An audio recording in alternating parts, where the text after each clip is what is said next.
nama saya Fatimah Nurul Aisyah dari kelas pendidikan Fisika 2A. Di sini saya akan menjelaskan tentang salah satu praktikum fisika dasar 2A, yaitu praktikum hukum Kirchhoff. Sebelum memasuki praktikumnya, mari kita bahas apa yang dinamakan hukum Kirchhoff. Hukum Kirchhoff adalah dua persamaan yang berhubungan dengan arus dan beda potensial pada rangkaian listrik. Hukum ini pertama kali ditemukan oleh seorang ahli fisika dari Jerman yang bernama Gustav Robert Kirchhoff pada tahun 1845.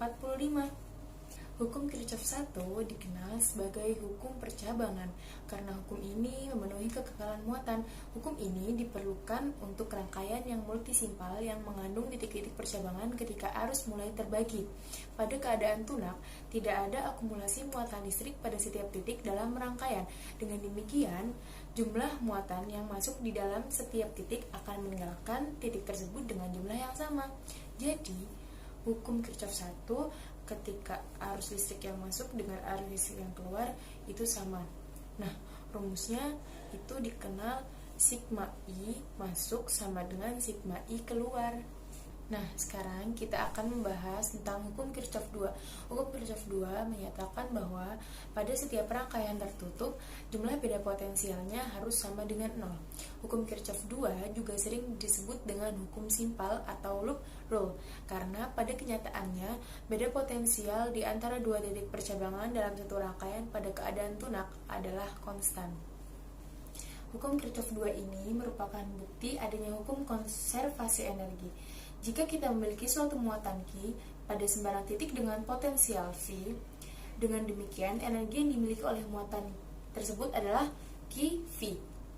Selanjutnya, jika muatan mulai bergerak melintasi simpal tersebut, maka muatan yang kita miliki akan mendapatkan tambahan energi atau kehilangan sebagian energinya saat melalui resistor baterai atau elemen lainnya. Namun, saat kembali ke titik awalnya, energi akan kembali menjadi QV. Selanjutnya, kita akan masuk ke praktikumnya. Nah, yang pertama kali kita bahas adalah tujuan praktikum.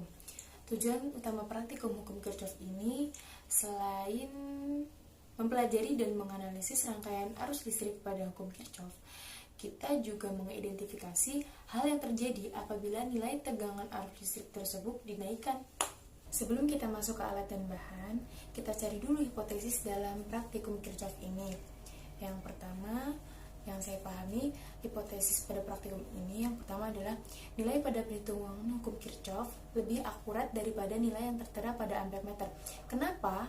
Karena arus yang mengalir tidak sempurna masuk pada rangkaian tersebut. Jadi, menurut saya yang lebih akurat adalah perhitungan pada hukum Kirchhoff. Yang kedua, jumlah dari semua arus yang masuk pada percabangan akan sama dengan jumlah yang keluar, sesuai dengan bunyi hukum Kirchhoff yang pertama tadi. Arus yang masuk sama dengan arus yang keluar. Yang ketiga, ketika polaritas rangkaian berubah, yaitu variabel bebasnya, maka akan berpengaruh pada voltase. Nah, semakin besar voltase yang dialirkan pada rangkaian, maka semakin besar pula arus yang ada. Jadi, voltase berbanding lurus dengan arus.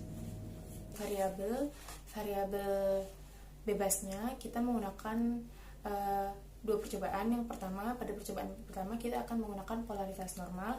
Yang kedua adalah polaritas dibalik. Jadi variabel bebasnya adalah polaritas dari rangkaian tersebut. Terus yang kedua, variabel kontrol. Variabel kontrol itu adalah variabel yang dari praktikum pertama sampai praktikum terakhir itu yang tetap, jadi tidak berubah, yaitu rangkaian listriknya. Kurang lebih rangkaian listriknya nanti akan seperti ini. Nanti akan dijelaskan di langkah kerjanya. Terus yang variabel terikat, variabel yang kita hasilkan yaitu jumlah arus. Nanti kita akan menghasilkan dari rangkaian tersebut, kita akan menghitung jumlah arus. Selanjutnya, alat dan bahan.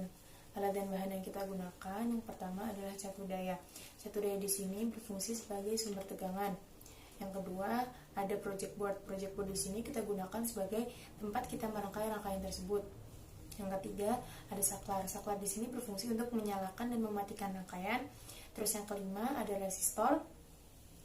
Resistor yang kita gunakan ada bermacam-macam, tergantung jumlah resistansi yang kita gunakan pada rangkaian tersebut. Selanjutnya ada kabel penghubung. Kabel penghubung sesuai kebutuhan ya jumlahnya. Terus ada capit buaya. Terus ada jumper itu sama dengan kabel penghubung, cuman kalau kabel penghubung kan berfungsi untuk menghubungkan cabit buaya dengan jumper. Nah, jumper di sini digunakan untuk merangkai rangkaian kita pada project board. Gitu. Terus yang terakhir ada multimeter. Multimeter yang kita gunakan di sini sesuai kebutuhan. Selanjutnya kita masuk ke langkah kerja.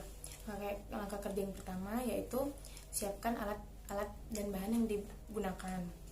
Yang kedua, kita rangkai alat dan bahan tersebut pada rangkaian yang telah ditentukan. Di sini saya akan merangkai seperti pada gambar ini.